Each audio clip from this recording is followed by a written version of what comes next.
Donc admettons que lors de ma phase principale, j'ai posé avec Hector Hunt le sort numéro 6, Shieldbreaker, qui va infliger durant ma phase d'activation 24 points de dégâts à Raven.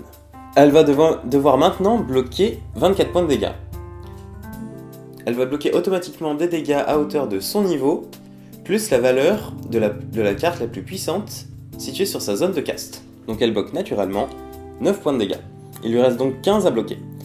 Elle va donc devoir se défausser de ses cartes jusqu'à atteindre la valeur de 15.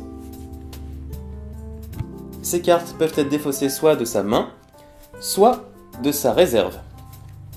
Pour chaque carte qu'elle va utiliser depuis sa réserve, elle va en piocher une autre.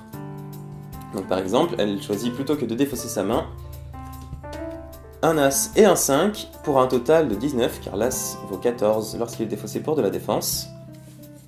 Lorsque vous êtes le joueur défenseur et que vous utilisez des cartes pour bloquer depuis votre réserve, vous devez toujours les défausser dans l'ordre en partant par le bas, comme ceci. Ce qu'il faut savoir, c'est que les cartes défaussées depuis la réserve sont irrécupérables. Vous ne pouvez pas remplir votre réserve par le dessous, vous ne pouvez que monter. Et tout simplement, lorsque la réserve d'un joueur est vide, celui-ci perd la partie.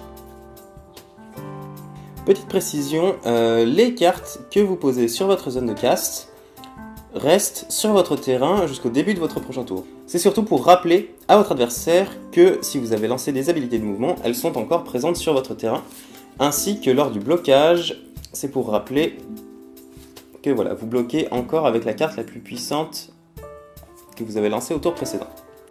Après avoir activé toutes mes capacités et calculé tous les dommages, on peut passer à l'étape de fin.